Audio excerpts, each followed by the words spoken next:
How's it going, team? So what I'm going to run you through, as promised, is how I carry my nutrition and hydration for longer races and actually shorter races, but this one's going to be in the context of a beast, which is going to be a mountain race. So the race could be, personally for me, like up to 4 hours. So here's a little bit of an extension of previous videos that I've done on this. To put some context on this, kind of similar distance, similar amount of time, not necessarily similar elevation, but probably about 50% of the elevation was like Spartan Beast that I've done, and other like longer duration races. All right, so this should and will sustain me for up to 4 hours, and that's inclusive of actually using the aid stations as and when is needed to make sure that I'm keeping my levels of hydration high, inclusive of electrolyte balance, but then also I'm keeping on top of my nutrition at the same time. Now, bearing in mind, I'm not going to hang about and want to be on the course over 4 hours. If I am, something has gone drastically wrong, but I'm preparing for around about the 4 hour mark, okay? Now, there'll be variables in this in terms of how my gut handles the hydration and nutrition, and based on that, the frequency of how much I consume per hour, per 20 minutes, half hour period, and how much water I consume as well.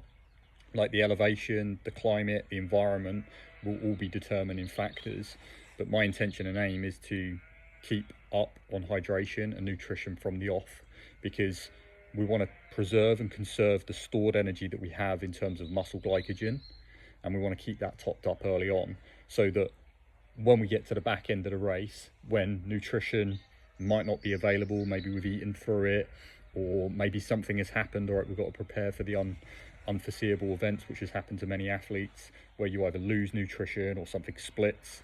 Okay, we need to make sure that we consume our nutrition, hydration early on, and then replenish it if need to at aid stations, actually have options to carry us through. So I did try out actually having like the hydration vest, and actually having like the nutrition and hydration actually on my chest, and then having like protective clothing on my back. To be honest, this isn't a personal preference for me, although it may be for some other racers, but I like to like move as fast as possible. And yeah, if I've got the chance of getting snagged on barbed wire or something along the lines in a Spartan race, that's going to slow me down, and also it's more than likely going to affect the kit that I'm using to protect me. So I want to be as low profile as possible. So kit and equipment I'm going to wear will be these shorts, and then these protective shorts over the top. And I intend to go bare chested currently, but then I do have a protective layer in terms of a windproof, which will just help with a little bit of keeping a little bit of wind off. I may have not decided yet wear arm sleeves, and I've also got the option of wearing some like protective gloves as well, in case there is a little bit of wind chill on either the Caprun Beast or the Killington Beast as well. Yeah, so just shielding myself from the elements as much as possible. But really what I want to show you is like the carriage of kit. So what I've got here is a set of cycling shorts or running shorts, and on either side of the legs, so on the outside, there's a phone pocket, as you can see there. Yeah, and on the back there's also a pocket. So the setup I'll have for these is I'm going to have two 250 mils, okay, and this will be full of electrolytes and some form of juice, probably orange juice, maybe some collagen powder and some creatine. Okay, so we've got this all encompassing like nutrition and hydration packs. At every sip I'm getting carbohydrates, I'm getting amino acids, I'm getting electrolytes. All right, so I'm fueling my body with every sip. Good thing about this, it will keep you hydrated, and also it will keep trickle feeding sugar into my body to help fuel the body and brain. On top of this, okay, I'm going to have 2 additional flasks. These are 100 ml each, and I'll have maple syrup and salt in these. Yeah, maybe I'll add something else in, but that will be the simple thing. All right, so 200 mils of maple syrup with a little bit of salt, probably 5 grams of salt in each. The setup for this will be in the shorts on either side. I will have both of them in each pocket. Okay, so I'm going to have yeah, maybe a couple of 100 grams of carbohydrates, if not more, in my pockets. And then what I will have is my protective layer in the back pocket at the top in the zip. Okay.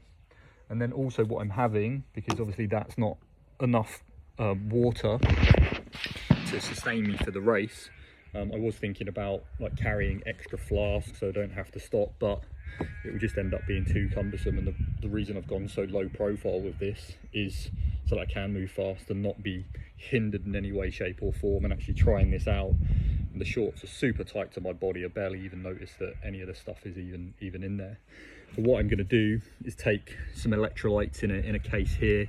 I'm actually going to cut this down in half so that when I get through the race, I can stop at the aid stations, quickly fill these up, pop a couple of electrolytes in there, so I've got 8 to 12 grams in there, and then I can drink that there and then and replenish it and go forward again. All right, so really, yeah, aiming to drink at least like 500 mils per hour in terms of fluid. All right, so every hour I'm out there, I intend to top these back up. And bearing in mind, once I do that, these are no longer going to have sugar in them as well. All right, so then I'll switch over to relying on these ones in the second half of the race. All right, so first hour, going through this, all right, which will give me probably 100 grams of carbohydrates in that initial hour, replenishing these, putting electrolytes in them, and then switching over to sipping this every 20 minutes, right? Just a mouthful each and every time. And then if I need to stop again and replenish these with more electrolytes, I can do that. I can also eat these as well as I'm going along. So that's really going to be the method for it. Then over the top of the shorts will be this as a protective layer, obviously to cover everything so that nothing comes out. All right, and then also this will be in the back pocket with a vest, with a jacket. And then that's pretty much it, to be perfectly honest. Shirtless, wearing that, pulling the jacket out as and when I need it. If I'm at the top of the mountain and there's a little bit of a wind chill and I feel like I need to protect myself. And also the same for the gloves. All right, and it doesn't really matter if that gets wet. It's not going to become heavy. Yeah, I tend to sweat a lot anyway, so that's when I can get a little bit chilly. You've got the wind coming down on the body, so putting that on, protecting the hands, taking them off, putting them back in the shorts, or just tucking it in for a moment at a time while I do an obstacle or something like that. It's super easy, and the reason that's super easy is these shorts are quite tight. All right, so I can just stuff stuff down the side by just opening things up and putting it in there. Okay, so what this is saving me doing is like messing around with a vest where I'm having to like put stuff in and getting snagged and whatever else. It's literally just in and out, back in, and I'm doing all of this on the run. And even with the aid stations, when I get there, it's a case of quickly take that out my pocket, open it up, fill that back up. Yeah, same with this one, fill that back up, and then I'm off and I'm running whilst I'm putting them back in my shorts and drinking, or drinking there and then. We'll see how it feels depending on how I'm feeling. I'll be quite intuitive with it all. All right, but there's a little bit of an insight of what I'm going to apply. Hopefully we can open up some discussion on how you also apply this as well. Obviously being at altitude, I'm going to want to make sure that I'm not over oxygenating going up, and also making sure that I'm balancing the chemistry of my blood and making sure there's enough CO2 in my body. So doing some nasal breathing, having a nasal dilator that I can put inside my nose as well, so I can regulate my body, calm myself, and really balance my oxygen levels with carbon dioxide. All right, so I can stay calm, stay energized, stay fueled with oxygen as well as the fuel that I'm ingesting. Let me know if you've got any questions. Hope you took some value. It's nice and sunny here at the moment. Starting the travel to Munich in a couple of hours.